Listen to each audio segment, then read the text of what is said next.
हम सभी परम पूज्य गुरुदेव द्वारा लिखित वांग्मय नंबर 67 का स्वाध्याय कर रहे हैं, जिसका वांग्मय का नाम है प्रेरणाप्रद दृष्टांत। आज जो पहली कहानी पढ़ने जा रही हूँ उसका शीर्षक है अहम शून्य होने पर ही मिलती है गुरु कृपा। भगवान श्री कृष्ण की अनन्य भक्ति ही उनका जीवन बन गई थी। श्री कृष्ण नाम में उनकी तल्लीनता, तन्मयता औरों को भी कृष्ण प्रेम में विभोर कर देती। प्रभु से प्रेम करना उन्हें किसी ने सिखाया नहीं था, ये तो उनका अंतःस्फुरित भाव था जो बचपन में ही जाग पड़ा था। सौराष्ट्र के गांव में जगदयाल एवं उनकी धर्मपरायण पत्नी श्यामबाई की वो लाडली संतान थे। माता पिता ने उन्हें बहुत प्यार से पाला पोसा। वो अपने पुत्र की हर इच्छा पूरी करने की कोशिश करते, परंतु वे तो जैसे किसी अन्य लोक में विचरते थे। कृष्ण स्मरण में ना तो उन्हें अपने देह की सुधि रहती और ना ही खाने पीने की। उनके ये हाल देखकर उनके माता पिता ने यह अनुमान लगा लिया कि उनके बालक के पूर्व जन्म के संस्कार उन्हें निर्दिष्ट दिशा में लिए जा रहे हैं। उन्होंने भी निश्चय किया कि वो अपने पुत्र की तप साधना और ईश्वर प्रेम में बाधक नहीं बनेंगे। उनके गांव में एक दिन श्रीमद् भागवत कथा का आयोजन हुआ। वे भी गए। कथावाचक महोदय कह रहे थे, कृष्ण प्रेम तो अहम शून्य अंतर चेतना में पनपता है और ये अहम शून्यता तो सदगुरु के कृपा प्रसाद से मिलती है। उन्हें लगा मानो उन्हें जीवन दृष्टि मिल गई। अब उन्हें सदगुरु की खोज थी। इसी खोज ने उन्हें जामनगर के संत मुरार साहब के पास पहुंचाया। संत मुरार साहब जामनगर के राजा रणमल के राजगुरु थे। वो महान तपस्वी, अंतर्दृष्टि संपन्न एवं योग ऐश्वर्य से विभूषित संत थे, पर वो एक बहुत बढ़िया रियासत के राजगुरु थे। इसीलिए अनेक लोग, विशेष करके धर्माधिकारी, उनकी ख्याति से मन ही मन गहरी ईर्ष्या रखते थे। इस ईर्ष्या ने उनकी मानसिक वृत्तियों को कलुषित एवं प्रदूषित कर दिया था। इसी दूषित मनोवृत्ति की वजह से वो सदा ही उनकी हत्या का प्रयास करते रहते थे। एक के बाद एक अनेक प्रयास करते, परंतु भगवत कृपा से वो भी असफल हो जाते और मुरार जी का बाल बांका भी न होता। इन प्रयत्नों के लिए शायद यही कहना होगा कि धर्म का शुद्ध स्वरूप धर्म के ध्वजाधारकों, ठेकेदारों को भी पसंद नहीं आता। लेकिन वो तो अपनी सच्ची श्रद्धा और निश्चल भक्ति को लेकर मुरार साहब के पास गए थे। मुरार साहब ने भी उनके बालक मन में ईश्वर प्रेम की सच्ची प्यास देखी थी। वे तो गुरु भक्ति को ही ईश्वर भक्ति मान अपने सदगुरु मुरार साहब की सेवा किया करते थे। उन्हीं के साथ देव दर्शन करने जाते और गुरु की गायों को जंगल में चराने के लिए लेके जाते। एक दिन ईर्ष्यालु धर्माधिकारी और उसके कुछ चाटुकारों ने मुरार साहब के पूजा पुष्पों में एक जहरीला नाग छिपा दिया। शाम के समय अनेक स्थानों से फूलों की टोकरियां सवेरे की पूजा के लिए आती थीं। मुरार साहब भी प्रत्येक टोकरी में से थोड़े थोड़े फूल लेकर देव मंदिर में चढ़ाकर आते थे। उस दिन एक बड़ी सी टोकरी में चंपा का हार देखकर वो बोले, देख तो बेटा जीवन, ये हार कितना सुंदर है। जीवन उस समय गायों को घास खिला रहा था। उसने वहीं से जवाब दिया, हाँ बहुत सुंदर है महाराज। ले, सुंदर है तो तू इसे पहन ले, कहकर मुरार साहब ने उसके गले में हार डाल दिया। हार जब गले में आया तब उन्हें पता चला कि ये हार नहीं बल्कि फूलों में छिपा हुआ नाग है। किंतु उनमें अपने गुरु के प्रति अपूर्व विश्वास था। उन्होंने सोचा कि गुरु ने प्रेम से जो पहना दिया उसे निकाला कैसे जा सकता है। वो तो निर्भयता पूर्वक हार को पहने हुए गुरु के साथ मंदिर की ओर चल पड़े। मंदिर में दाखिल होकर जैसे ही उन्होंने शिव जी को दंडवत प्रणाम किया, नाग झटपट दौड़कर शिवलिंग से लिपट गया। जीवन मंत्रमुग्ध होकर प्रणामी मुद्रा में ये अद्भुत दृश्य देखते रह गए। संत मुरार साहब ने उन्हें उठाकर अपने सीने से लगा लिया और वे उनके साथ अपने निवास की ओर चल पड़े। चलते हुए गुरु और शिष्य दोनों के ही नेत्रों में भाव बिंदु छलक रहे थे।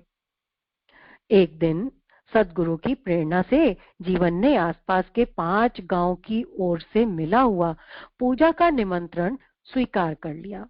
पर जब प्रस्थान का समय आया तो अपने गुरुदेव को आराम से लेटे हुए देखकर उन्हें आश्चर्य हुआ। जब गुरुदेव खर्राटे लेने लगे तब वो धैर्य खो बैठे और गुरुदेव की कीर्ति रक्षा के लिए घोड़ी पर सवार होकर पास वाले गांव में पहुंच गए। गांव में पहुंचकर तो उनका आश्चर्य दुगना हो गया। वहां उन्होंने देखा कि उनके गुरुदेव एक खाट पर बैठे हुए एक तारा बजा रहे हैं। ऐसे तो वो वहां पर सो रहे थे, खर्राटे ले रहे थे, लेकिन यहाँ क्या हो रहा है? जब वो गांव में पहुंचे तो देखते हैं कि गुरुदेव एक खाट पर, एक चारपाई पर बैठकर एक तारा बजा रहे हैं। वो तुरंत वहां से दूसरे गांव की ओर चल पड़े। इस दूसरे गांव में पहुंचकर उनका आश्चर्य और भी बढ़ गया। यहाँ उन्होंने सदगुरु को पूजा करते हुए देखा। इस अचरज से परेशान जीवन ने फिर से घोड़े की पीठ पर सवारी की और थोड़े ही समय में तीसरे गांव में पहुंच गया। नियत स्थान पर पहुंचने पर देखा कि उनके श्रद्धेय गुरु यहाँ भक्तों के साथ कीर्तन कर रहे हैं। कहीं पर वो एक तारा बजा रहे हैं, कहीं पर पूजा कर रहे हैं और तीसरी जगह जब गए तो देखते हैं वहां पर भक्तों के साथ कीर्तन कर रहे हैं। अब तो उनका आश्चर्य सारी सीमाएं पार कर गया। फिर भी वो चौथे गांव की ओर चल पड़े। यहाँ जब वो आमंत्रित स्थान पर पहुंचे तो देखा कि गुरुदेव श्रोताओं को भागवत कथा सुना रहे हैं। अब 5वें स्थान की बारी थी। यहाँ पहुंचने पर उन्होंने देखा, क्या देखा कि गुरुदेव श्रद्धालुओं के साथ भगवान की आरती कर रहे हैं। इस प्रकार 5 गांव का परिभ्रमण कर जब वो आश्चर्यचकित मन से जामनगर अपने गुरुदेव के निवास स्थान पर पहुंचे तो उन्होंने देखा कि गुरुदेव संत मुरार साहब वहां पर भी प्रसाद का थाल लिए दरवाजे पर खड़े खड़े स्नेह से उसे देख रहे हैं। बहुत थक गया होगा बेटा, जीवन ने घोड़े से उतरते हुए देखकर मुरार साहब कहने लगे, ले चल थोड़ा सा जलपान कर ले। जीवन लज्जित होकर गुरुदेव के चरणों में गिर पड़े। वो अपने परम सदगुरु के विराट स्वरूप को देखकर जहां भाव विभोर हो रहे थे, वहीं उन्हें अपनी अज्ञानता पर लज्जा आ रही थी। वो उनसे हाथ जोड़कर क्षमा याचना करने लगी। बेटा जीवन, मुरार साहब ने अपने शिष्य के माथे पर हाथ रखते हुए कहा, तू परेशान क्यों है? आखिर इतनी सारी भागदौड़ तूने मेरे ही काम के लिए तो की। नहीं प्रभु, जीवन श्रद्धा से अतिरेक में सिसकते हुए बोले, शिष्य का सबसे बड़ा अपराध उसकी अहमियता तब होती है जब वो ये समझ लेता है कि वह गुरु के महत्वपूर्ण काम कर रहा है अथवा उसके बिना गुरु का काम नहीं होगा। हे सद्गुरुदेव, शिष्य तो गुरु के पास अहम शून्य होने के लिए आता है और मैं तो अपने अहम का पोषण करने के लिए आया था। मुरार साहब जीवन की इस भक्ति से प्रसन्न हो गए और बोले, बेटा जीवन, तुम शोक न करो, तुम्हारी सभी परीक्षाएं पूरी हुई। मेरे आशीष से तुम अब से सर्वथा अहम शून्य होके और तुम्हें प्रभु श्री कृष्ण का निर्मल प्रेम प्राप्त होगा। सदगुरुदेव के ये वाक्य उनके जीवन में पूरी तरह सार्थक हुए। उन्होंने भी अपनी सारी उपलब्धियों का श्रेय गुरु कृपा को ही दिया। उनके प्रत्येक भजन की समाप्ति गुरु प्रताप से ही होती है। उनका अनमोल वचन है, गुरु कृपा ही शिष्य के जीवन में ईश्वर कृपा बनकर अवतरित होती है। आइए हम अगली कहानी की ओर बढ़ते हैं।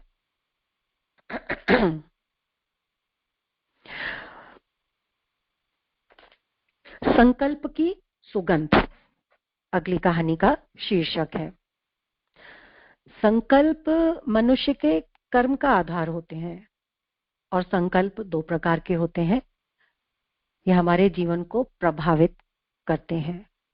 शुभ संकल्प के माध्यम से शरीर, मन और आत्मा बलवान बनती है, और अगर हमारे संकल्प अशुद्ध हो तो शरीर बलहीन हो जाता है और मन को भी निराशापूर्ण बना देता है। भिक्षक अनंग पाल के लिए ये कोई नई बात नहीं थी। वो जिस जल से स्नान करते थे उसमें तो प्रत्येक ही दिन कोई न कोई इत्र, चंदन, अगर, केवड़ा या गुलाब जल की सुवास यानी कि सुगंध मिलाई जाती थी। पर जो मादकता और मधुरता आज के जल में थी वो कभी भी नहीं मिली। विस्मित महाराज भिषक अनंगपाल ने परिचारिका को बुलाया और उससे पूछा, आज जल कलश में कौन सी सुगंध मिलाई है? परिचारिका किसी अज्ञात भय से स्तब्ध हो गई। उसने कहा, क्षमा करें महाराज, आज एक नई परिचारिका जो कल ही नियुक्त की गई है, उसने स्नान का प्रबंध किया था। आज्ञा हो तो सेवा में उसे उपस्थित करूं। महाराज ने उस दूसरी परिचारिका को बुला करके पूछा तो वो सहसा बोल उठी, महाराज, उस जल में तो कुछ भी नहीं मिलाया है। हाँ, वो जल मैं स्वयं ही अपने साथ अपने मायके से लाई थी। मायके से? महाराज की उत्सुकता और बढ़ी। उन्होंने पूछा, बताओ परिचारिका, तुम्हारे पिता का घर कहाँ है? क्या ये जल किसी कुएं का है या पद्म पुष्पित किसी सरोवर का? नहीं नहीं महाराज, ऐसे किसी स्थान का जल नहीं है। वो मेरा घर गंधमादन पर्वत की तलहटी पर है और ये जल तो मैं अपने साथ लाई। वो तुम्हारे पिता का तैयार किया हुआ है भद्रे। अच्छा ये बताओ, तुम्हारे पिता गंधी गंधी तो नहीं? महाराज ने उसकी बात काटते हुए पूछा। तो परिचारिका बोली, महाराज, ये जल मेरे पिता का तैयार किया हुआ भी नहीं है। मेरे गांव के समीप एक आश्रम है, वहां एक योगी रहते हैं। आश्रम के समीप ही एक कुंड है जो वर्ष भर जल से भरा रहता है। ये जल उसी कुंड का है। मैं उसे विशेष रूप से आपके लिए ही लेकर आई थी। भिषक अनंगपाल की प्रसन्नता का तो ठिकाना ही नहीं रहा।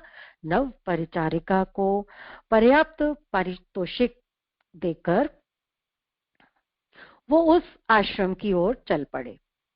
2 दिन की अनवरत यात्रा के बाद सब लोग उस आश्रम में पहुंचे।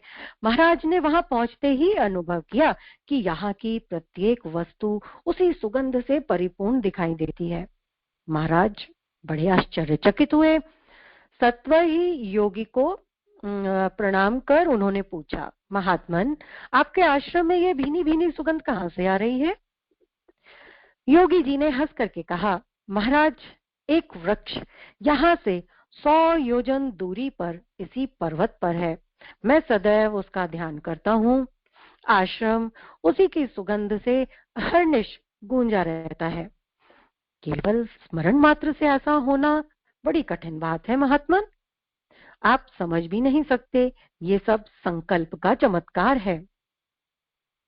संकल्प बल से आप अपने जीवन को ही नहीं, प्रत्युत अपने वातावरण को भी जैसा चाहें वैसा बना सकते हैं। महाराज को वह पुष्प तो नहीं मिल सका, पर जो तत्वज्ञान लेकर वो लौटे वह उससे भी महत्वपूर्ण था। आसक्ति ही बंधन।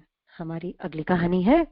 काकभूषणी जी के मन में एक बार ये जानने की इच्छा हुई कि क्या संसार में ऐसा कोई दीर्घजीवी व्यक्ति है जो विद्वान भी हो पर उसे आत्मज्ञान न हुआ हो। इस बात का पता लगाने के लिए वो महर्षि वशिष्ठ से आज्ञा लेकर के निकल पड़े। आगे निकल पड़े, गांव ढूंढा, नगर ढूंढे, वन और कंदराओं की खाक छानी, तब कहीं जाकर विद्याधर नामक ब्राह्मण से भेंट हुई। पूछने पर मालूम हुआ कि उनकी आयु 4 कल्प की हो चुकी है और उन्होंने वेद शास्त्रों का परिपूर्ण अध्ययन किया है। शास्त्रों के श्लोक उन्हें ऐसे कंठस्थ थे जैसे तोते को राम नाम होता है। किसी भी शंका का समाधान वो बड़े मजे से कर देते थे। काकभूषणी जी को उनसे मिलकर बड़ी प्रसन्नता हुई, किंतु उन्हें बड़ा आश्चर्य इस बात का था कि इतने विद्वान होने पर भी विद्याधर को लोग आत्मज्ञानी क्यों नहीं कहते। ये जानने के लिए काकभूषणी जी चुपचाप विद्याधर के पीछे पीछे घूमने लगे। विद्याधर एक दिन नीलगिरी पर्वत पर वन विहार का आनंद ले रहे थे, तभी उन्हें कण्वत की राजकन्या आती हुई दिखाई दी। नारी के सौंदर्य से विमोहित विद्याधर प्रकृति के उन्मत्त आनंद को भूल गए। कामावेश ने उन्हें इस तरह से दीन कर दिया जैसे मणिहीन सर्प। नारी का सौंदर्य देखकर वो मोहित हो गए। वे राजकन्या के पीछे इस तरह से चल पड़े जैसे मृत पशु की हड्डियां चाटने के लिए एक कुत्ता, जैसे एक कुत्ता मरे हुए जानवर की हड्डियां चाटने के लिए चलता है। उस समय उन्हें न शास्त्र का ज्ञान रहा न पुराण का।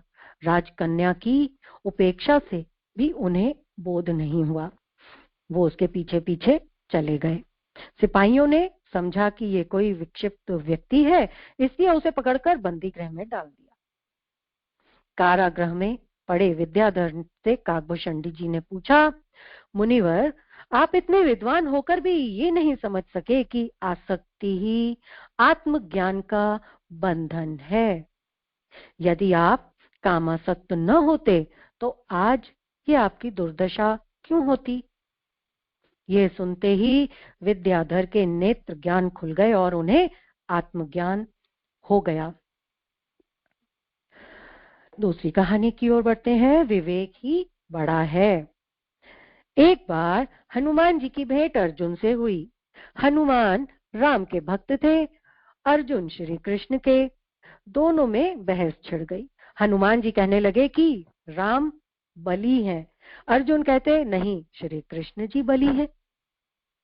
बहस का अंत न होते देख परीक्षा का करने का निश्चय किया और शर्त ये तय हुई कि जो हारेगा वो आत्महत्या कर लेगा। किन दोनों में बहस हो रही है? अर्जुन में और हनुमान जी में। अर्जुन ने श्री कृष्ण का ध्यान किया और तुरंत समुद्र में एक विशाल पुल बांध दिया और हनुमान जी से बोले, अब यदि तुम्हारे पास राम बली हैं, यदि तुम्हारे राम बली हैं, बलशाली हैं, तो इस पुल को तोड़ दो। यदि नहीं तोड़ सके तो राम का पराक्रम घटिया माना जाएगा, कम माना जाएगा। हनुमान जी जोश में भर गए। उन्होंने शरीर का 100 योजन विस्तार किया और पुल पर कूद पड़े। भक्तों के इस झगड़े का पता भगवान को हुआ तो वो बड़े चिंतित हुए। यदि हनुमान जी की रक्षा करते हैं तो अर्जुन का अंत होता है, और अगर अर्जुन जीतते हैं तो हनुमान जी की मृत्यु निश्चित है। सोच विचार कर उन्होंने स्वयं ही अपना शरीर पुल के नीचे लगा दिया। हनुमान जी ने जैसे ही कदम बढ़ाया, उनके भार से भगवान का शरीर फट गया और खून बहने लगा। हनुमान जी ने राम को पहचाना और वो कूद कर उनके पास पहुंचे और दुख प्रकट करने लगे। अर्जुन ने कृष्ण रूपी भगवान को पहचाना, वो भी पहुंचे, दौड़कर विलाप करने लग गए। भगवान ने समझाया, अच्छा होता आप लोग विवेक से काम लेते, अपनी बुद्धि से काम लेते। मैं तो एक ही हूं, मेरे ही अनेक रूप संसार में फैले हैं, इसीलिए किसी से झगड़ा नहीं करना चाहिए। कोई विवाद आए तो उसे विवेक बुद्धि से हल कर लेना चाहिए। जो सिर काटे अपना, छोटी सी कहानी है जिसका शीर्षक है जो सिर काटे अपना। ज्ञान प्राप्ति के लिए अति उत्सुक एक भक्त ने आग्रह से एक दिन कबीर से कहा। क्या कहा? वत्स, पैर के नीचे की शिला को उठा। शिष्य ने तुरंत शिला उठाई। शिला के नीचे भोयार था। दोनों भीतर घुसे। भोयार क्या होता है पता नहीं। अच्छा, दोनों भीतर घुसे। अंदर एक दरवाजे पर लिखा हुआ था, अपने कान काटने वाला इस दरवाजे को खोल सकेगा। शिला के नीचे हो सकता है एक सुरंग होगी। दोनों अंदर गए तो अंदर वहां पे दरवाजे पे लिखा हुआ था, अपने कान काटने वाला इस दरवाजे को खोल सकेगा। कबीर ने अपने दोनों कान काट लिए। वो दरवाजा खुला और कबीर दास जी अंदर चले गए। पुनः दरवाजा बंद हो गया। मैंने जैसा किया वैसा करने पर ही द्वार खुलेगा। भक्त ने भी कान काट लिए और वो भी अंदर चला गया। दूसरे दरवाजे पर इसी प्रकार नाक काटने के लिए लिखा हुआ था। अब क्या होता है, कबीर नाक काटकर अंदर घुस गए। भक्त ने भी अनुसरण किया और वो अंदर दाखिल हो गया। अंदर गया तो तीसरा दरवाजा, तीसरे पर भी लिखा हुआ था, जिसको अंदर आना हो वो पहले अपना सिर काटे। कबीर कबीर तो सिर उड़ाकर अंदर चले गए। भक्त बाहर ही रहा। नाक, कान और मस्तक कट जाने के बाद क्या उपयोग? वो इस विचार में डूबा हुआ था कि उसको नींद आ गई। सही बात है, वो सोचा था नाक काट ली, कान काट दिए, अब अपना सिर भी काटे, उसका क्या उपयोग है, उसका क्या वो है। इसी चक्कर में, इसी विचार में उसको नींद आ जाती है। आगे क्या होता है, जब नींद खुली तो वो दूर से कबीर आते हुए उसको दिखाई दिए। क्या मेरी राह देख रहे हो? कबीर ने पूछा। मैं तो कुछ समझ नहीं सका गुरुदेव। ये रहस्य सरलता से समझ में आने लायक नहीं है। तो क्या गुरुदेव मेरे नाक कान अब सदा के लिए गए? वो तो गए ही, इसमें क्या संदेह है। पर भगवान, आपके तो कान, नाक पहले के जैसे हो गए हैं। मेरे भी पहले जैसे कर दीजिए। ये कैसे हो सकता है? सिर काटा होता तब सिर काटा होता तो सब अंग मेरे समान पहले जैसे हो जाते। तुमने सिर नहीं काटा था। मोक्ष के सम्मुख राज्य तुच्छ। राजा विक्रमादित्य के राज्य में एक सदाचारी संतोषी ब्राह्मण रहा करता था। वो बड़ा निर्धन था। स्त्री की प्रेरणा से धन प्राप्ति के निमित्त घर से निकला तो जंगल में एक महात्मा जी से भेंट हो गई। उन्होंने चिंतित देखकर आश्वासन दिया और विक्रमादित्य को पत्र लिखा कि तुम्हारी इच्छा पूर्ति का अब समय आ चुका है। अपना राज्य इस ब्राह्मण को देकर यहाँ से चले आओ।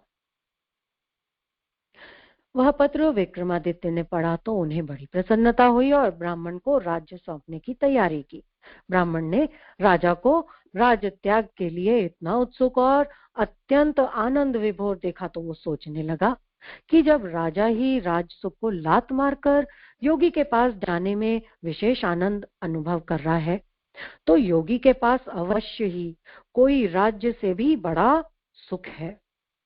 अतः उसने राजा से कहा कि महाराज, मैं अभी महात्मा जी के पास पुनः जा रहा हूँ, लौटकर राज्य ले लूंगा।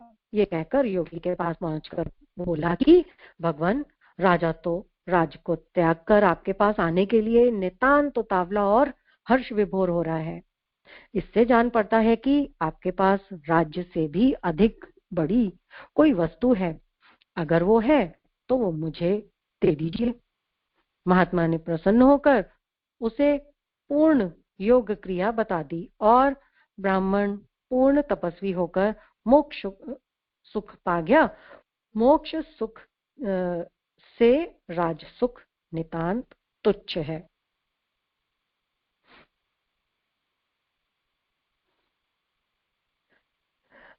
मन ही बंधन और मोक्ष का कारण। आइए हम एक और कहानी की ओर बढ़ते हैं।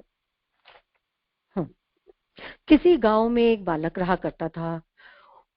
उसने हाथी, बैलगाड़ी, रेल, मोटर आदि सभी सवारियां चढ़ी थीं।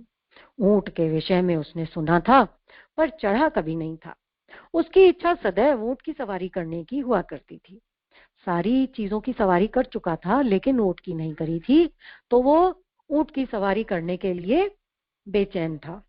एक बार वो घर को लौट रहा था। रास्ते में एक व्यापारी ऊंट को बैठाकर नदी में स्नान करने के लिए चला गया। ऊंट को विश्राम देने के लिए उसने काठी और नकेल दोनों खोल दी थी। ऊंट को देखते ही बालक को क्या हुआ? बालक का प्रसन्नता का ठिकाना नहीं रहा। वो नाचने लगा। वर्षों की अधूरी साध पूरी करने का इससे सुंदर अवसर कहाँ मिलता। छलांग लगाई और ऊंट की पीठ पर जाके बैठ गया। अपने स्वभाव के अनुसार ऊंट उठा और रास्ते भाग चला। लड़का घबराया, पर अब क्या हो सकता था? नकेल थी नहीं, ऊंट को काबू में वो कैसे करता? जिधर जी आया ऊंट उधर की ओर भागता रहा। बालक की घबराहट भी उतनी बढ़ती चली गई। मार्ग में दो राहगीर जा रहे थे। बालक की घबराहट को देखकर उन्होंने पूछा, बालक कहाँ जाओगे? बालक ने सिसकते हुए कहा, भाई जाना तो घर था, पर अब जहाँ ऊंट ले जाए वहीं जाना है। इसी बीच वो एक पेड़ की डाली से टकराया और लहूलुहान होकर भूमि पर जा गिरा। बालक की कहानी पढ़कर लोग मन ही मन उसकी मूर्खता पर हंसेंगे, पर आज संसार की स्थिति ठीक इसी बालक के जैसी है। मन के ऊंट पर चढ़कर उसे बेलगाम छोड़ देने का ही परिणाम है कि आज सर्वत्र अपराध, कलह, कुटिलता के दर्शन हो रहे हैं। मन के नियंत्रण में न होने के कारण ही लोग पारलौकिक जीवन की यथार्थता, आवश्यकता और उपयोगिता को भूलकर लौकिक सुख स्वार्थ की पूर्ति में इतने संलग्न हो गए हैं कि उन्हें भले बुरे, उचित अनुचित का भी ध्यान नहीं रहता। मनुष्य के शरीर में सभी कुछ महत्व का है। और तो और नाखून, पंजे, उंगली और पांव, हाथ तक बड़े उपयोगी हैं, परंतु मन का महत्व सर्वाधिक है। इसकी विलक्षण शक्तियां हैं। मनुष्य का सुख, दुख, बंधन और मोक्ष ये सभी मन के अधीन है। मनुष्यों के बंधन और मोक्ष दोनों का कारण मन ही है। सांसारिक वैभव चाहिए तो उसको भी मन प्रदान करता है, और परम सुख अर्थात मोक्ष चाहिए तो उसका भी प्रदाता, उसको भी देने वाला मन ही है। मनुष्य की सेवा में हर घड़ी मन ताबेदार सेवक की तरह तैयार खड़ा रहता है। वो कभी थकता नहीं है, कभी रुकता नहीं है, कभी बूढ़ा नहीं होता। सतत उद्योग उसका स्वभाव है। इच्छाएं करते रहना और उनकी पूर्ति के पीछे भागते फिरते में ही उसे आनंद आता है। मन की सामर्थ्य अपार है। वह सब कुछ कर सकता है, किंतु उसमें स्वेच्छाचारिता की बुराई है। अनियंत्रित मन नकेल रहित ऊंट की तरह मनुष्य को पथभ्रष्ट करता है और जीवन लक्ष्य की ओर ले जाने की अपेक्षा इच्छित सुखों के बीहड़ में ले जाकर किसी रोग, शोक, कुटिल, कुसंग से टकराकर पटक देता है। मनुष्य का जन्म जिस उद्देश्य की पूर्ति के लिए हुआ था उसका स्मरण भी नहीं आता। उल्टे ये जीवन भी नारकीय बन जाता है। कितनी सुंदर कहानी थी ऊंट की। आइए हम अगली कहानी की ओर बढ़ते हैं। ईश्वर प्राप्ति का अधिकार। गुरुकुल का प्रवेशोत्सव समाप्त हो चुका था। कक्षाएं नियमित रूप से चलने लगी थीं और योग और आध्यात्म पर कुलपति स्कंद देव के प्रवचन सुनकर विद्यार्थी बड़ा संतोष और उल्लास का अनुभव कर रहे थे। एक दिन प्रश्नोत्तर काल में शिष्य कौस्तुभ उसने प्रश्न किया, गुरुदेव क्या ईश्वर इसी जीवन में प्राप्त किया जा सकता है? स्कंददेव एक क्षण के लिए चुप रहे, कुछ विचार किया और बोले, इस प्रश्न का उत्तर तुम्हें कल मिलेगा। और हाँ, आज सायकाल तुम सब लोग निद्रा देवी की गोद में जाने से पूर्व 108 बार वासुदेव मंत्र का जप करना और प्रातःकाल उसकी सूचना मुझे देना। क्या करना? 108 बार वासुदेव मंत्र का जप करना और सुबह उठते से ही मुझे उसकी सूचना देना। आगे क्या हुआ? प्रातःकाल के प्रवचन का समय आया। सभी विद्यार्थी अनुशासनबद्ध होकर आ बैठे। कुलपति ने अपना प्रवचन प्रारंभ किया। प्रारंभ करने से पहले पूछा, तुम में से किस किस ने कल सायकाल सोने से पूर्व कितने कितने मंत्रों का उच्चारण किया? सब विद्यार्थी ने अपने अपने हाथ उठा दिए। किसी ने भी भूल नहीं की थी। सबने 108 मंत्रों का जप और भगवान का ध्यान कर लिया था। किंतु ऐसा जान पड़ा, स्कंददेव का हृदय क्षुब्ध है। वे संतुष्ट नहीं हुए। उन्होंने चारों ओर दृष्टि दौड़ाई। कौस्तुभ नहीं था। उसको बुलाया।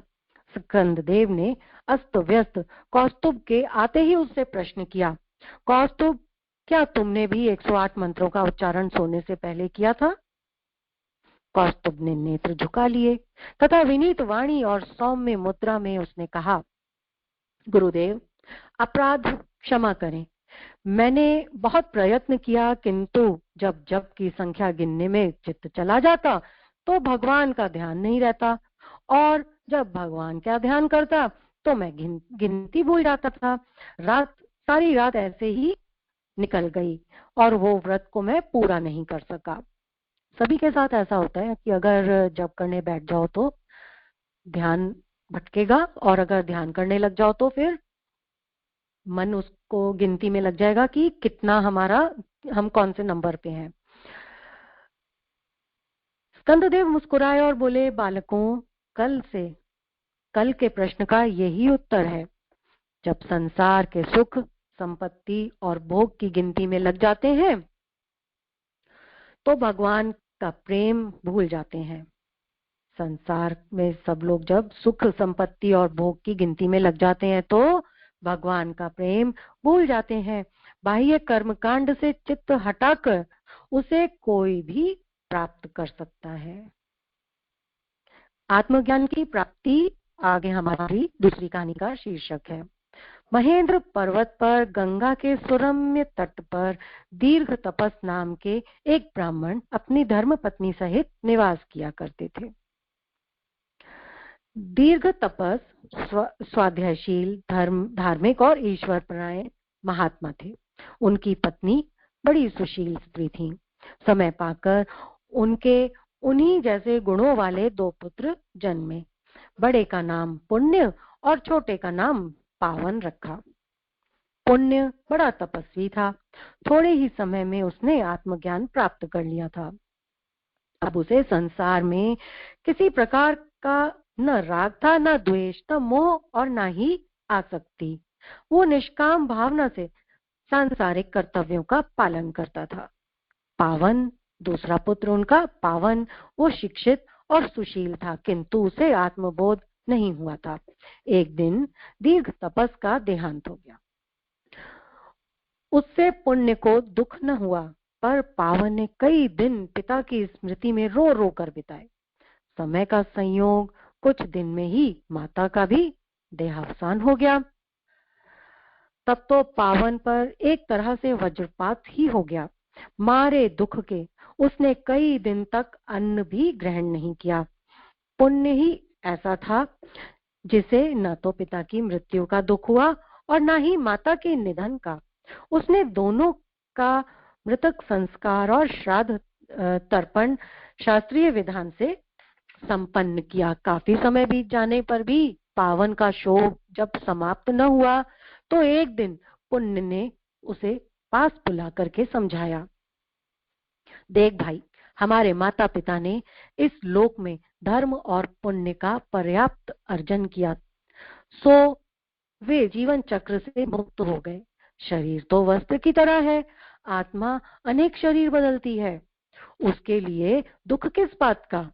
इतना समझाने पर भी पावन को बोध न हुआ तो पुण्य ने योग दृष्टि से उसे उसके कई जन्मों का हाल दिखाया। यही पावन दर्श दशार दशार्णव देश में वानर, तुषार में राजपुत्र, त्रिगर्त देश में गधा और शाल में वन पक्षी के रूप में जन्मा था। कौन? पावन। 100 जन्मों में अनेक योनियों का विवरण देखकर पावन का मोह छूटा, तब जाकर उसे आत्मज्ञान की प्राप्ति हुई। कितने जन्मों में, कितनी योनियों में वो भटका था। सिद्धि से पहले हमारी दूसरी कहानी का शीर्षक है एक आवश्यक राजकाज के लिए मंत्री की तुरंत आवश्यकता पड़ी। उन्हें बुलाया गया तो मालूम पड़ा कि वो पूजा में बैठे हुए हैं, इस समय नहीं आ सकेंगे। काम बड़ा जरूरी था। राजा ने स्वयं ही मंत्री के पास पहुंचना उचित समझा। राजा के पहुंचने पर मंत्री उपासना पूरी होने तक जप ध्यान में ही बैठे रहे। पूजा समाप्त होने पर जब मंत्री उठे तो राजा ने पूछा, भला ऐसी भी कौन सी महत्वपूर्ण बात है जिसके लिए तुम मेरी उपेक्षा करके भी लगे रहे? मंत्री जी ने कहा, राजन, मैं गायत्री जप कर रहा था। ये महामंत्र लोक और परलोक में कल्याण के सब साधन जुटाता है। इसका फल बहुत बड़ा है। इसी की मैं तन्मय होकर उपासना करता हूँ। राजा ने कहा, तब तो इसे हम भी सीखेंगे और वैसा ही लाभ हम भी उठाना चाहेंगे। मंत्री ने कहा, सीखने में कोई हर्ज नहीं है, पर आपको वैसा लाभ न मिल सकेगा जैसा कि बताया गया। श्रद्धा और विश्वास के बिना मंत्र भी फल नहीं देते। मंत्र सीखने से पहले आपको श्रद्धा की साधना करनी चाहिए। श्रद्धा और विश्वास के बिना मंत्र भी फल नहीं देते। मंत्र सीखने से पहले आपको क्या करना चाहिए? आपको श्रद्धा की साधना करनी चाहिए। राजा जिस काम से आए थे वो मंत्रणा करके वो वापस चले गए, पर उस मंत्र की बात उनके मस्तिष्क में जमी ही रही जिसे मंत्री इतना महत्व देते हैं। एक दिन राजा ने प्रसंगवश मंत्री जी से पूछा, श्रद्धा के बिना मंत्र क्यों फलित नहीं होता, क्यों फल क्यों नहीं देता? मंत्री ने कुछ उत्तर नहीं दिया और चुप हो गए। पर थोड़ी देर में एक बालक कर्मचारी उधर से निकला तो मंत्री ने उसे पास बुलाकर आज्ञा दी, राजा के गाल पर एक चपत लगा दो। उसने उस बालक से कहा कि राजा के गाल पर एक थप्पड़ लगा दो। बालक इस आज्ञा को सुनकर सन्न रह गया, पर उसने वैसा किया नहीं। मंत्री ने 2-3 बार वही आज्ञा दी तो भी उस लड़के ने मंत्री का कहना नहीं माना और चुपचाप खड़ा रहा। मंत्री की असभ्यता देखकर राजा को बड़ा क्रोध आया और उसने लड़के को आज्ञा दी कि इस मंत्री के गाल पर 2 चपत लगाओ। बालक कर्मचारी ने तुरंत मंत्री के गाल पर 2 थप्पड़ जड़ दिए। मंत्री ने नम्रता पूर्वक कहा, राजन, यही आपके प्रश्न का उत्तर है। लड़के ने मेरा कहना नहीं माना। उसने आपको वैसी आज्ञा का अधिकारी समझा और मुझे अनाधिकारी माना। मंत्रों की भी यही बात है। वो श्रद्धावान और सत्पात्र की ही इच्छा पूरी करते हैं। इसलिए आपको अधिकारी बनने के लिए मैंने कहा था और मंत्र जप से पहले श्रद्धा और सदाचार को अपनाने की प्रार्थना की थी। श्रद्धा और विश्वास है तभी मंत्र का फल मिलता है, नहीं तो ऐसे ही बैठकर हम शब्दों को ही दोहराते हैं। एक विचार को दूसरे पर टिकने न दो। आगे दूसरी कहानी। महात्मा ईसा कहीं जा रहे थे कि मार्ग में उन्होंने अपने मैथ्यू नामक शिष्य को देखा। उसके पिता की मृत्यु हो चुकी थी और वो रो रो कर उन्हें दफन कर रहा था। मैथ्यू ने जैसे ही ईसा को देखा वैसे ही दौड़कर उनके पास आया और आस्तीन चूमकर तुरंत ही अपने पिता के शव की ओर लौट पड़ा। ईसा ने समझा कि इसकी ममता नहीं मरी, अतः उन्होंने मैथ्यू को पुकार कर अपने पास बुलाया और आज्ञा दी, जिसकी मृत्यु हो गई वो भूत का साथी हुआ, तो उसकी लाश से मोह न कर, वर्तमान से दूर क्यों होना चाहता है। जब तक मैथ्यू कुछ समझे तब तक ईसा फिर बोल पड़े, समय बड़ा बलवान है, इसने अनेक लाशों को यत्न पूर्वक दफनाया है, उसके लिए तेरे पिता की लाश का दफनाना कुछ कठिन कार्य नहीं है। मैथ्यू इस असमंजस में था कि इस समय वो क्या करे। कभी उसे ईसा की स्पष्ट आज्ञा सुनी, तभी उसने ईसा मसीह की एक आज्ञा सुनी, भूत को देखता रहेगा तो तू यहाँ मेरे साथ आ, भूत को देखता रहेगा तो तू मेरे साथ यहाँ आ। शिष्य को गुरु की आज्ञा माननी पड़ी और वो लाश को वहीं पर पड़ी छोड़ करके उनके साथ चल पड़ा। संयोग की बात है कि जब ये दोनों आगे बढ़े तो ईसा का एक अन्य शिष्य भी उन्हें पिता की लाश को दफनाता हुआ मिला, परंतु जैसे ही उसने अपने गुरु को देखा वैसे ही दौड़कर उनके पास पहुंचा और उनके साथ चल दिया। ईसा ने उसे देखा तो बोले, अरे तू तू क्यों चल रहा है। शिष्य ने साथ चलने की हट की तो ईसा बोले, ऐसी कोई जल्दी नहीं है, मैं आगे के गांव में ठहरूंगा, तुम अपने पिता की लाश को दफनाकर वहां पर आ जाओ। वो शिष्य तो चला गया, परंतु एक समान घटनाओं पर दो प्रकार की व्यवस्था सुनकर मैथ्यू को बड़ा आश्चर्य हुआ। उसने गुरु से पूछा, इसका क्या कारण है गुरुदेव, आपने मुझे तो अपने पिता की लाश दफनाने भी नहीं दी और उसे उसे अपने पिता को दफन करने की आपने स्वयं आज्ञा दी। एक प्रकार की घटनाओं पर दो प्रकार की आज्ञा क्यों।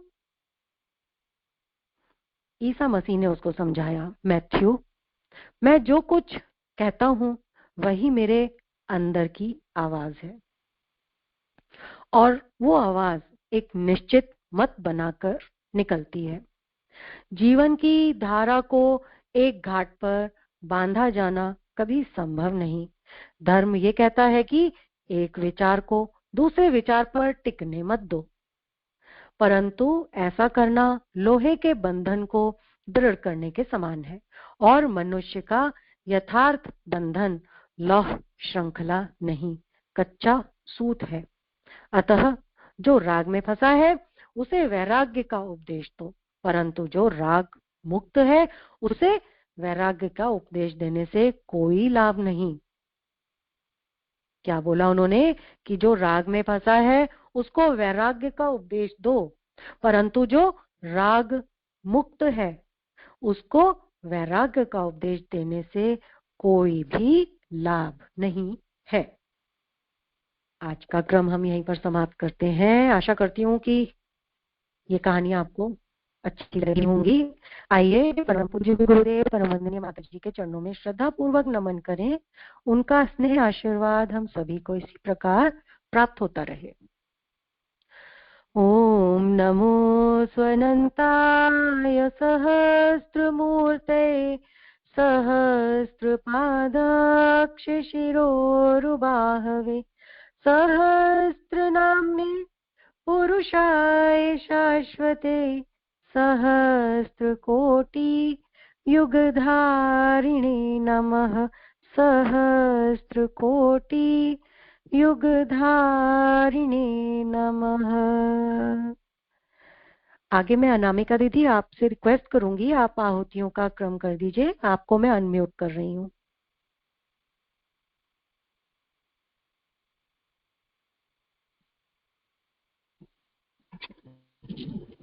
हेलो हेलो दीदी, आवाज आ रही है? आ रही है दीदी, आ मैं रही है। ऑन द वे हूँ दीदी। ठीक है दीदी। अब 5 गायत्री मंत्र होते।